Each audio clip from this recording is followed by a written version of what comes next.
चंद्राबाबू नायडू हमेशा से झूठ बोलते आए हैं और कभी नहीं बदलेगा। ये शख्स कभी नहीं बदलेगा। झूठा था और झूठा रहेगा।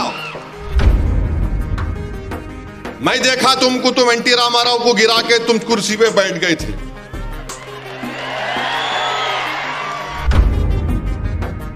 हाँ, पवन कल्याण का भी एक एमपी था जनाब बालाशौरी साहब, उन्होंने भी हेल्प किए। नहीं तो उन्होंने बोलेंगे मेरे को नहीं बोले, मैं हीरो हूं, तुम हीरो है तो हम भी बड़े, सबसे बड़े सुपर हीरो हम है। सेक्शन 3D ये कहता है कि जितने आसारे खदीमा के मातहत इमारतें हैं, चाहे मस्जिद हो, दरगाह हो, अभी वक्फ हैं, कानून बनने के बाद ये कह रहा है कि इसका मालिक वक्फ बोर्ड नहीं रहेगा, इसका मालिक ASI होगा, आर्कियोलॉजिकल सर्वे ऑफ इंडिया होगा।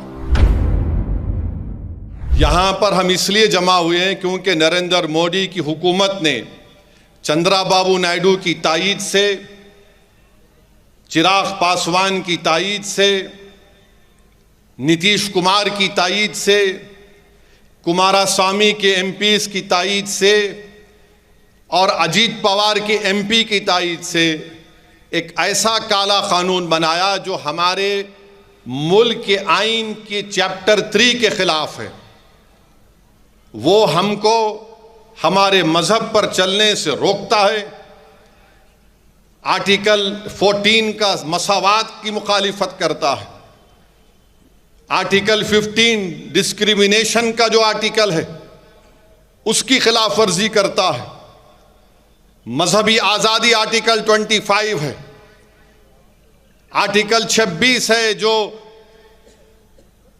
मजहबी अक़लियतों को इस बात की इजाज़त देता है कि वो अपने पसंद के मजहबी इदारों को बना सके, चैरिटेबल इदारों को। इन तमाम आर्टिकल्स की खिलाफ वर्जी में नरेंद्र मोदी की सरकार ने काले कानून को बनाया है। और ये कानून से क्या होने वाला है आपको मैं, क्योंकि आपका ताल्लुक अधोनी से है, इस वक्फ तरमीमी कानून में सेक्शन 3D है, आप उठाकर पढ़ लीजिए।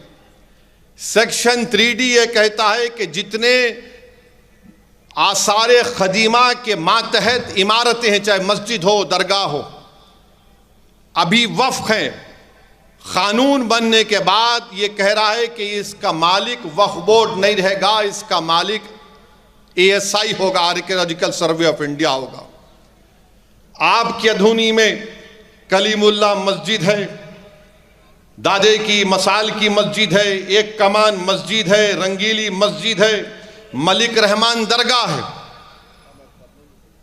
अब ये पूरे के पूरे आर्कियोलॉजिकल सर्वे ऑफ इंडिया इसका मालिक बन गया। वक्फ नहीं, वक्फ किसका मालिक नहीं है।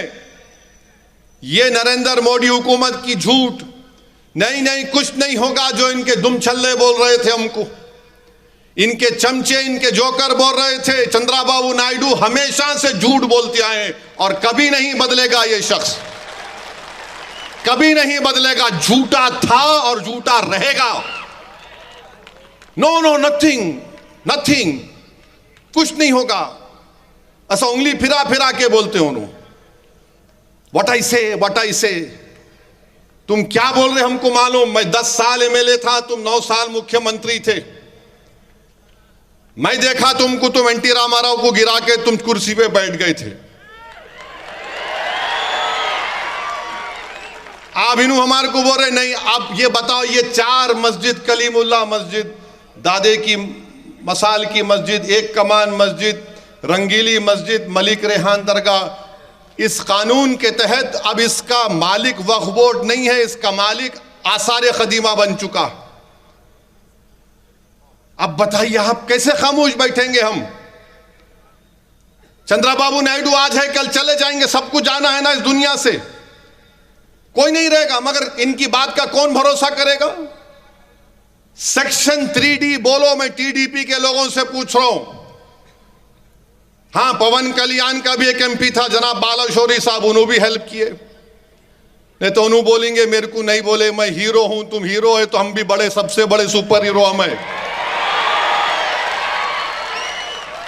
ये सब मिलके कानून बना और सब क्या वो नहीं कोई वक्फ का नुकसान नहीं होगा। कैसा नहीं होगा?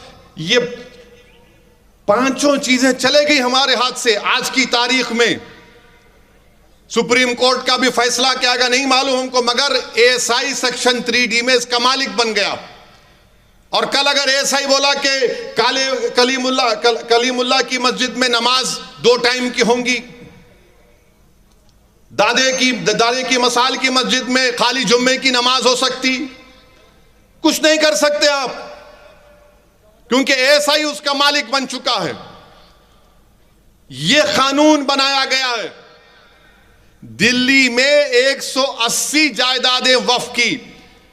सच्चर कमेटी ने कहा कि आर्कियोलॉजिकल सर्वे ऑफ इंडिया इस पर नाजायज काबिज है, इसको वापस करना चाहिए। वो 180 चले